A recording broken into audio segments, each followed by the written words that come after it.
Good to have the Ortmans back with us on a Wednesday night. All right, so tonight we are going to get into our ninth apostle, and we are getting very close to the end. Is it 9 or 10? I don't remember which. We're getting near the end. We've covered almost all of them now, and we are now going to be taking a look at another one of those disciples tonight. Each one of us, I think, knows that one of the essential parts of being a true disciple of Jesus is that we are supposed to tell others about Jesus. I mean, those two things go hand in hand, being a disciple and telling others about Jesus. If you've spent any amount of time in church, and I know that this group here tonight, it has, but if you spend any amount of time in church, you are familiar with what is called the Great Commission. After Jesus has been raised from the dead, he's nearing the time that he is going to ascend into heaven, and he wants to share what is to come next for his disciples, or what you might say those next steps are for his disciples. And he conveys to them this truth and says, go into all the world and preach the gospel. He says to make disciples of all nations, baptizing them and teaching them what I've taught you. Jesus' mission for his disciples was a simple mission. Take everything I've given you and pass it on. Pass it all on. We also see another account of Jesus' final words to them before his ascension on the Mount of Olives. In this section, we're not going to take the time to turn there, but in Acts chapter 1, we see that. And Jesus tells them that they are to be witnesses both in Jerusalem, Judea, Samaria, and to the uttermost part of the world, or to the end of the earth. To the end of the earth. Listen, to the end of the earth is never finished. And it's never finished because there are still people who need to hear the gospel. And so Jesus' command, while given to this group of 12 there on the hillside, while it definitely applied to them, that command still applies to us today, just as much as it did to those men standing on the Mount of Olives. And there is a big difference between knowing what we're supposed to do and actually doing it. And that's what we're going to kind of see tonight. You know, we all know that people who haven't put their faith and trust in Jesus, people who have never trusted him as their Savior, they are destined to be separated from God for eternity in hell. We who are believers, we know that, we understand that. We also know that there is a message of hope. There is a message that tells them how this doesn't have to happen to them. We also know that Jesus has promised that he will go with us and before us as we speak the message. So considering that we know all of that to be true, why don't we do it? And I'm not talking about any one particular individual. I'm talking about why don't we, as the majority of the church, do what God called us to do and actually share the gospel? Why don't we just go ahead and spread it as Jesus commanded? Think about what is the number one reason most people give for not sharing the gospel. Help me out. What do you think it is?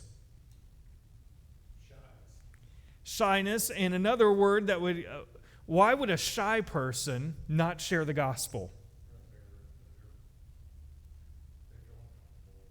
They feel uncomfortable. There is a fear, right? They don't really know what to say. Yeah. They know what to say, but they don't know how to say it. The number one reason most people will not share the gospel or do not share the gospel is fear. Fear from being shy, fear from you can break almost every excuse they give you, and it's almost always going to come back down to this basic truth of fear. There is a fear of what someone might think of us. There's the fear that someone might ask us a question we don't know the answer to.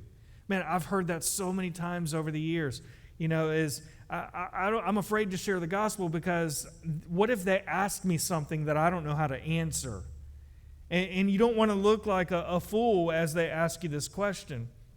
You want to share the gospel, but you're afraid you don't know enough about the Bible to be able to answer them if they try to throw some questions at you.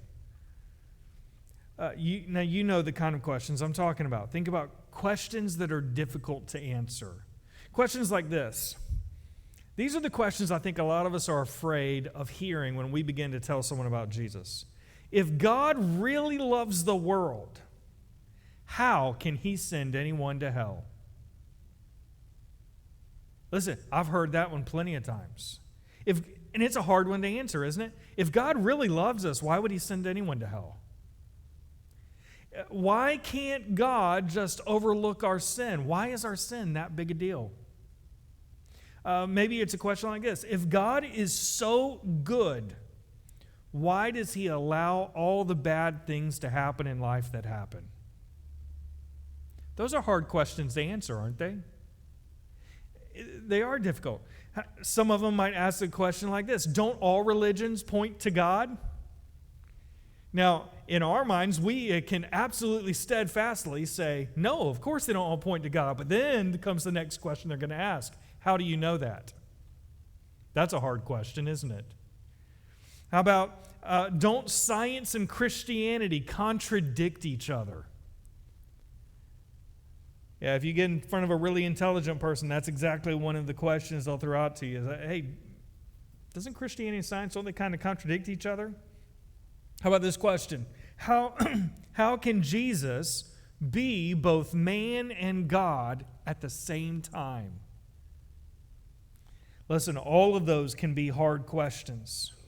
How can you possibly be a good witness for Jesus if someone asks you a question you can't answer? You want to share the gospel, but you don't want to look foolish either. So what do? You stay quiet. And I think that's what the majority of Christians have done. We're so caught up in fear, many times fear of what they might say or ask me, that I would rather stay quiet than actually look foolish by having them answer or ask a question I can't answer. Because here's the thing, if we're real honest, for many Christians, that's exactly what happens. It's not true of us in this room all of the time, but it does happen to many of us at some point. And so tonight what we're going to do is we're going to look closely at Jesus' disciple Philip. Because Philip shows us that it's possible to be a disciple of Jesus and not have all the answers. I want to begin with John chapter 6, verses 1 through 7. Hey, Tayton, do me a favor. Grab me one of the sheets, because I don't remember what I put as all the blanks. So we're going to begin with John chapter 6, verses 1 through 7. Is this the one you started writing on? No? Okay, good. Let me tell you what, he had his sheet last night, and he showed it to me after church. I think he had more notes on his sheet than I had.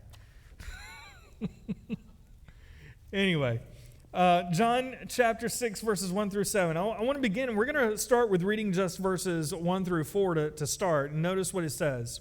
After these things, Jesus went over the Sea of Galilee, which is the Sea of Tiberias. Then a great multitude followed him, because they saw his signs which he performed on those who were diseased. And Jesus went up on the mountain, and there he sat with his disciples. Now the Passover, a feast of the Jews, was near.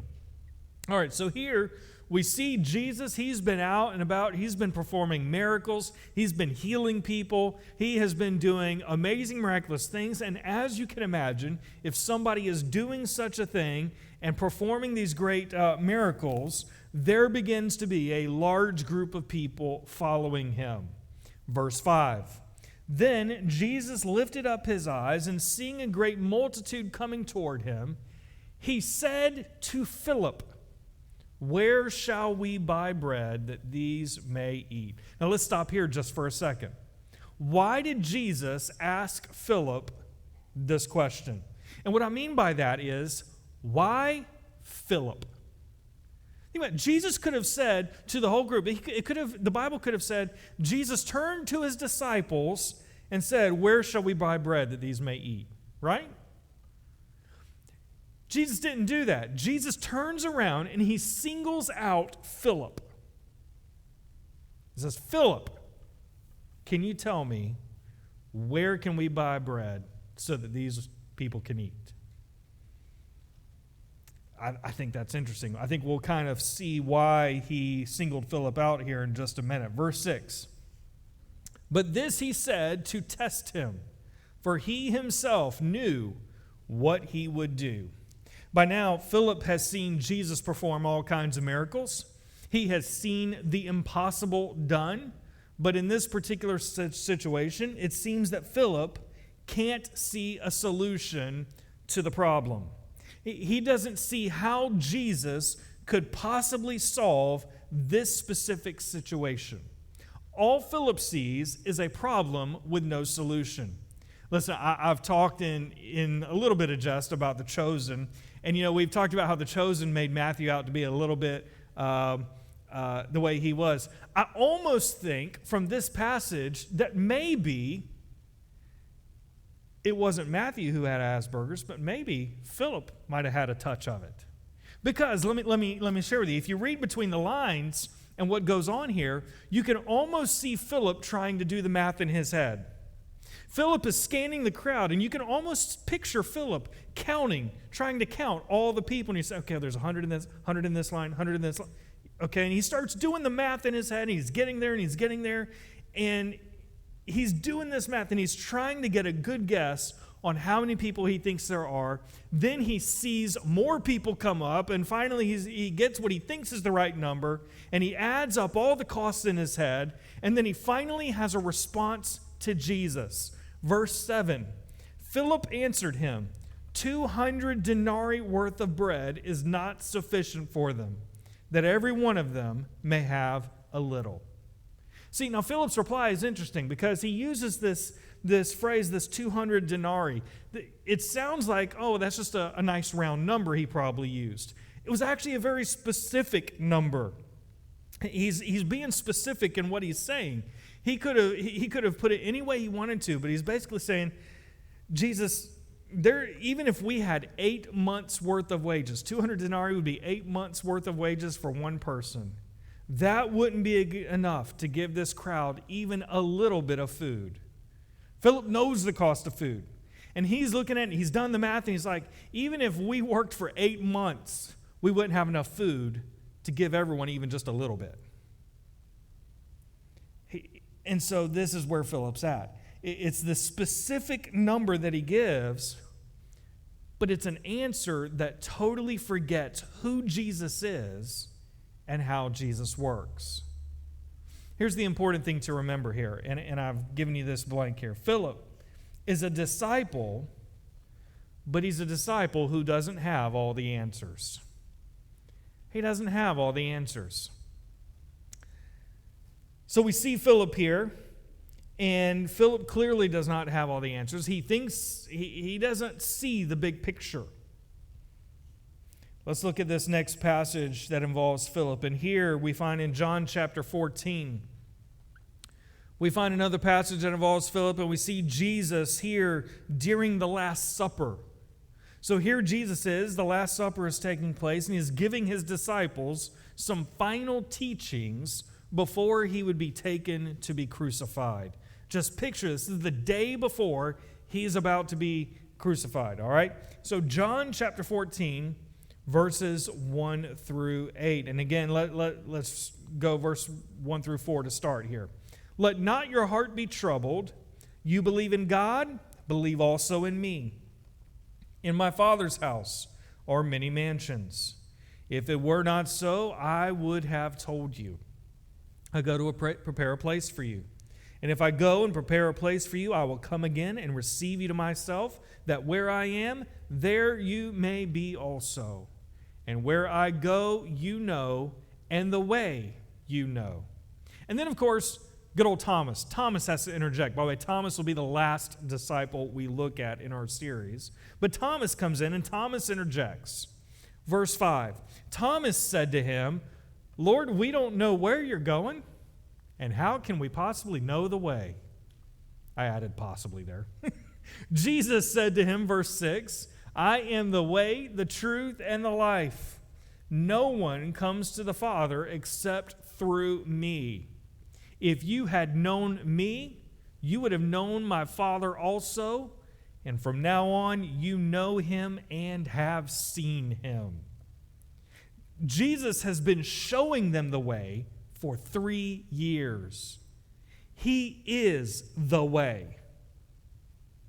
But Philip still has a question. Philip still has something he needs. There's still a problem for Philip. Verse 8. Philip said to him, "Lord, show us the Father, and that'll be sufficient for us." Lord, show us the Father. I can only imagine Jesus' reaction to Philip's question or Philip's request. Here he is. Jesus knows in just a little bit he's going to head out to the Garden of Gethsemane and pray this intense prayer he's going to pray. He knows that he's about to go and to be arrested, where he is then going to go and soon endure the suffering of the cross. He has been with these men for 3 years, trying to prepare them for what's going to come. He's lived with them day in, day out. He's taught them. He's laughed with them. He's cried with them. And he has shown them over and over again that he was God. But here is Philip. And Philip is still completely missing what should have been obvious. The fact is, Philip, as much of a disciple as he was, even at this point with Jesus getting ready to go and die on the cross, 3 years of living with Jesus, Philip still doesn't have all the answers. So let me ask this. Philip shows us that it is possible to be a disciple of Jesus and not have all the answers, right? Very clear. It is absolutely possible I can be a disciple and not have all the answers. But here's the question. Does that make us ineffective? Was Philip an ineffective disciple because he didn't have all the answers? Are we ineffective disciples of Jesus if we don't have all the answers? My answer to that would be not necessarily. Let's look at one more passage. John chapter 1. John chapter 1, verses 43 through 51.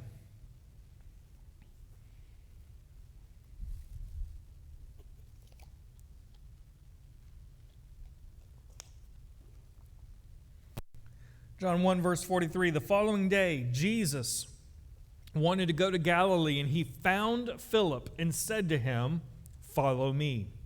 Now Philip was from Bethsaida, the city of Andrew and Peter. Philip found Nathanael and said to him, "We have found him of whom Moses in the law and also the prophets wrote, Jesus of Nazareth, the son of Joseph." And Nathanael said to him, "Can anything good come out of Nazareth?" Philip said to him, "Come and see." Jesus saw Nathanael coming toward him and said to him, "Behold, an Israelite indeed, in whom is no deceit." Nathanael said to him, "How do you know me?" Jesus answered and said to him, "Before Philip called you and you were under the fig tree, I saw you." Nathanael answered and said to him, "Rabbi, you are the Son of God, you are the King of Israel." Jesus answered and said to him, "Because I said to you, I saw you under the fig tree, do you believe? You will see greater things than these." And he said to him, "Most assuredly I say to you, hereafter you shall see heaven open and the angels of God ascending and descending upon the Son of Man." Okay, so here's what's going on here. Here we see Philip again. Remember, this is the guy who doesn't have all the answers. And what is he doing? He is bringing people to Jesus. That's what Philip is doing. From the moment he meets Jesus, Philip is bringing people to Jesus. Now, what's interesting about this is in bringing people to Jesus, Philip actually gets some things wrong. Philip's testimony is actually wrong. What he says, there are some things that he gets wrong in what he says. I want you to follow this with me, okay? Verse 43, the following day, Jesus wanted to go to Galilee, and he found Philip and said to him, "Follow me." So Jesus is getting ready to head toward Galilee. And I love how it says he found Philip. He wanted Philip. He sought out Philip, and he found him, and he tells him, "Follow me."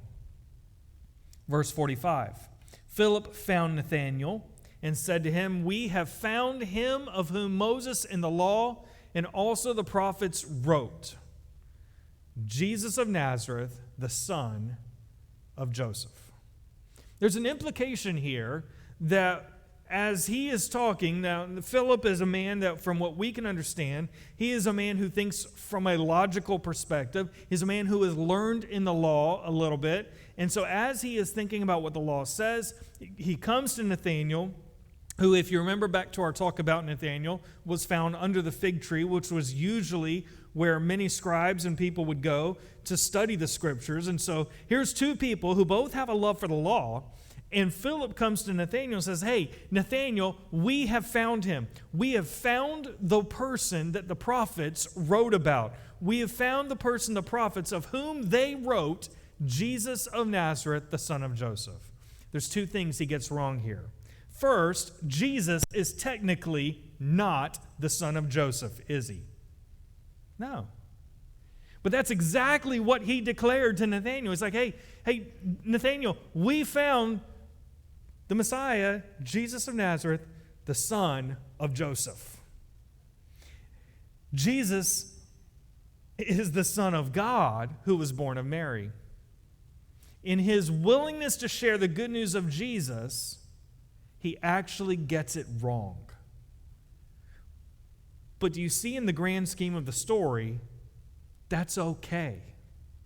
It's okay that he got that part wrong. In fact, that should be an encouragement to us, because it means that we can be a good witness for Christ even if we don't have a perfect knowledge and understanding of everything we're talking about. Just because we don't have all the answers doesn't mean we can't be effective. Think about it. Do you let the fact that you don't know, well, anyone in here know calculus really well? Okay. Do you let the fact that you don't know calculus stop you from adding and subtracting? Using basic addition and subtraction?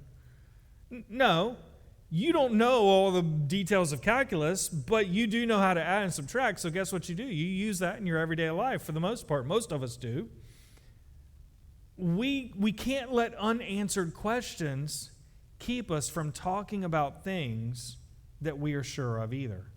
Just like I don't let the fact I know nothing about calculus stop me from using basic math, just the fact that I don't know everything about the Bible, I can't let that stop me from sharing the things I do know for sure. What do I know for sure? I know I was a sinner and Jesus saved me. That's what I know for sure. And that's the idea here. Now, I said there were two things he got wrong. The first was the son of Joseph. That was an easy one to kind of address. That was an obvious one that he said is wrong. The second is a little trickier. While Philip is sharing with Nathanael the news about the Messiah, notice again what he says. He says, "We have found him of whom Moses in the law and also the prophets wrote, Jesus of Nazareth." And as we've already seen in our study of Nathanael, he responds by asking how anything good can possibly come from Nazareth. Here's the interesting thing. If you look for a prophecy in the Bible stating that the Messiah will be from Nazareth, guess what? You won't find it, because there are none. There are 0 prophecies that tell us the Messiah will be from Nazareth. Nazareth, as we've mentioned before, was an insignificant town. The people there were considered nobodies. No one important ever came from Nazareth. And Nathanael, as Philip is sharing with him this great news, Nathanael's the skeptic. And Nathanael's like, nothing good has ever come from Nazareth. I don't think Jesus is going to be any different. And the fact is, there's no prophecies that say the Messiah would be from Nazareth. Now, there is an answer that Philip could have given to Nathanael's response.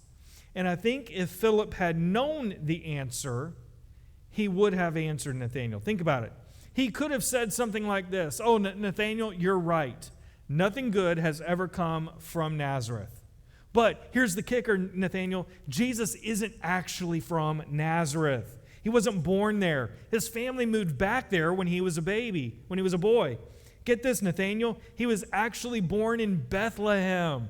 You know, Bethlehem, the city of David. Does that ring any bells, Nathanael? Think that would have had an impact on Nathanael? But Philip didn't know all that. We know it now. Philip didn't have all those answers. So he couldn't answer this question that ultimately was a difficult thing. And Nathanael was looking at him like, come on, I'm here studying the law. You studied the law. You know nothing good has ever come from Nazareth. And the implication there is nothing has ever been said that it will come from Nazareth. Philip doesn't have the answer. Instead, he's faced with this difficult question.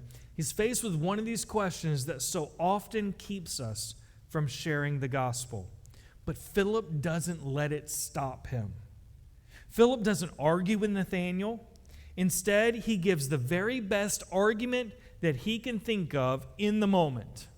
Philip looks at Nathanael and he says 3 simple words. What are they? Come and see. Come and see. That's his response to this difficult question. And it is a great response. How often has someone implored you to come and see something?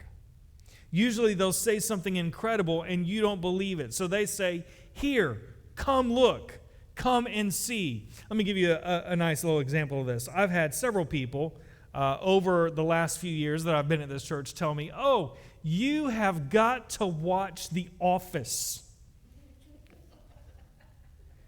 And they'll look at me dumbfounded because I've never seen The Office. And I'm like, yeah, I've never watched it. Like, oh, you got to watch it. You got to watch it. I gave it a try.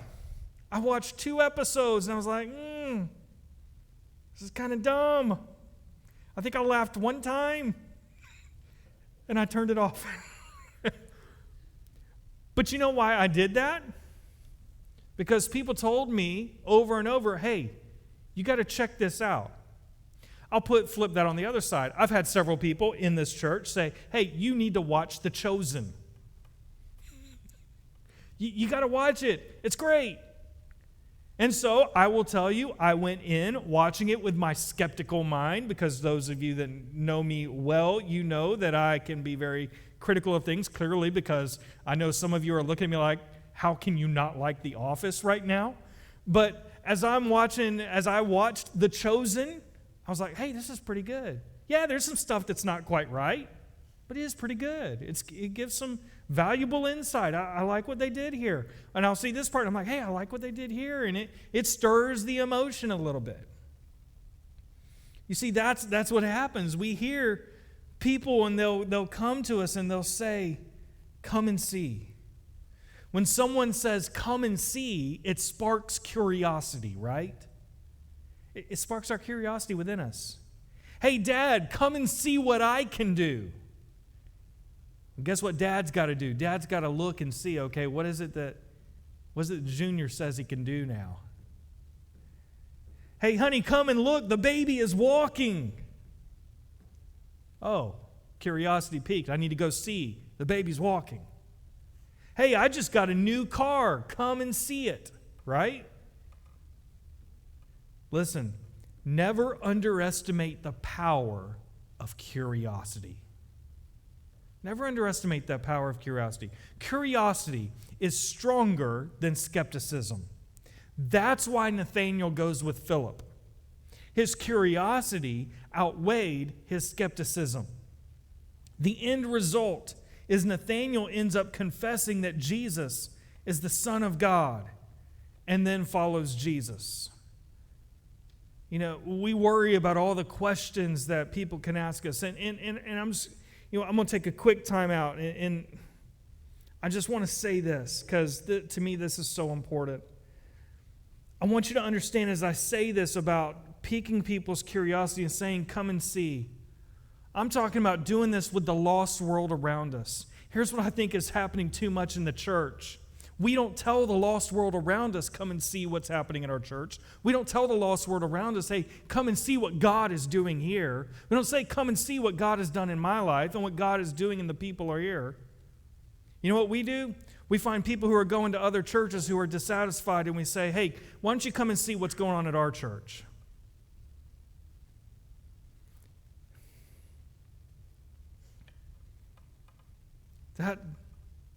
That's not the Great Commission. That's not our goal. My goal is not to reach people from other churches. My goal is to reach our community, those people who don't know Christ. So as we talk about this, and I say, listen, spark people's curiosity. I'm not worried about trying to reach people who might be at other churches. Listen, if they're looking for a church home, I'm happy to welcome them. But they're not my target. My target is the people who need Jesus. That's who we should be targeting.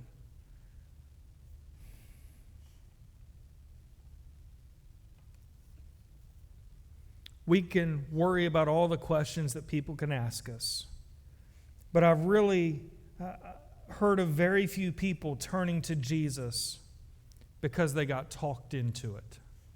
It's not easy to make someone a believer by trying to win a discussion. I love this quote, and I'll put it here on your sheet. It's the last one here. This quote from another pastor, he said this. He said, "We are supposed to win people for Christ, not win arguments for Christ." It's not my job to try to win an argument. I'm not going into a conversation with someone to try to win an argument, to try to convince them and browbeat them and to get them to see, okay, let me answer every single question you have and convince you that this is the right way. No, my job is to win people to Him. It's to say, hey, come and see. Can I just tell you, I don't have all the answers. Can I just tell you what Jesus did for me? Can I invite you to come and see what's going on and see what God is doing? And find out for yourself whether what I'm saying is real or not. Listen, the reason most people get involved in a church is that someone else had the courage to say to them, come and see. You don't have to have all the answers to do that. You can do it by just telling others what Jesus has done for you and what your faith in Him has done for you. You don't need to be a salesman. You don't need all the different techniques and persuasive arguments. All the unbeliever needs to hear is how your experience with Jesus has impacted your life, and then offer an invitation for them to come and see for themselves. Because only Jesus can meet their needs. But that only happens if they come and see. So you can absolutely be a disciple without all the answers. And you can be effective being a disciple without all the answers. Because God uses the common, ordinary, and simple things all the time to accomplish great and amazing things. Think about David. He took David from being a shepherd to a king. He took Joseph from being a slave to being second in command over all of Egypt. He took Moses from being an 80-year-old shepherd to the leader of millions. He took Gideon from a common worker threshing wheat to defeating armies. You see, Jesus Himself, He used all kinds of different people no different than you or me. He used fishermen, tax collectors, unschooled, unlearned men.